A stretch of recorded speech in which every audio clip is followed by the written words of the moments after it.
एक गुरु के पास 3 विद्यार्थी शिक्षा ग्रहण कर रहे थे। गुरु ने उनकी परीक्षा लेनी चाहिए। तीनों को एक एक मुर्गा देकर कहा, जहां कोई न देखे वहां उसकी गर्दन तोड़कर ले आओ।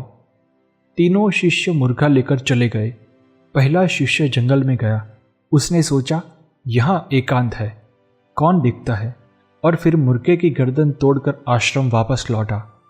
दूसरा शिष्य एकांत में गया। उसने सोचा, खुले में तो कोई पंछी देख सकता है, मैं गुफा में जाकर काम निपटा देता हूं, वहां कोई नहीं देख सकेगा। वह गुफा में गया और एक झटके में मुर्गे की गर्दन तोड़कर आश्रम वापस लौट आया। तीसरा शिष्य बहुत दूर जंगल में अत्यंत निर्जन स्थान में पहुंचा। वह गहरी गुफा में गया जहां सघन अंधकार था। उसने सोचा, यहां कोई नहीं देखता। जब उसने मुर्गे की गर्दन पर हाथ रखा तो मन में ख्याल आया, अरे मेरी आत्मा तो देख रही है, ये मुर्गे की आत्मा भी मुझे देख रही है, परमात्मा भी मुझे देख रहा है। वह मुर्गे को मार न सका। वह मुर्गे को जिंदा लेकर आश्रम में वापस आया। जब तीनों शिष्य गुरु के सामने उपस्थित हुए तब गुरु ने पूछा, आप तीनों मुर्गे की गर्दन तोड़ कर आए? गुरुजी, ये काम तो बड़ा आसान था। पहले शिष्य ने गर्व से कहा, यह रही मुर्गे की गर्दन और यह रहा उसका धड़।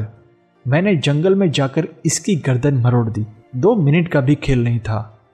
दूसरा शिष्य बोला, गुरुजी, मैंने एकांत और निर्जन गुफा में जाकर खटक कर मुर्गे की गर्दन तोड़ दी। आपकी आज्ञा का मैंने अक्षरशः पालन किया है। तीसरा शिष्य बोला, गुरुदेव, मैं आपकी आज्ञा का पालन नहीं कर सका। मैं घने जंगल में गया, कोसों दूर चला गया। वहां न आदमी था न पशु पक्षी, कोई नहीं था। मैं सघन गुफा के अंदर गया, वहां केवल अंधेरा था।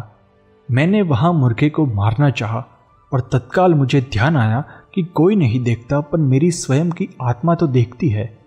मैंने हाथ में जिस जीव को पकड़ा है उसकी आत्मा तो मुझे देख रही है, और परमात्मा तो सर्वदर्शी है, वो तो मुझे हर वक्त हर पल देख रहा है। गुरुदेव, मैं लाचार हूं, इस मुर्गे को मैं जिंदा ही वापस लेकर लौट आया हूं। गुरुदेव गौरव भरी निगाह से अपने शिष्य को देखते रहे। दोस्तों, जिस व्यक्ति में यह प्रज्ञा जाग जाती है कि परमात्मा सर्वत्र है और हर पल उसे देख रहा है, तो वो कभी अनीति वाला कार्य कर ही नहीं सकता। ईश्वर की स्वीकृति बुद्धि और हृदय के 2 स्तर पर होती है। बुद्धि में तर्क होता है और हृदय में भावना।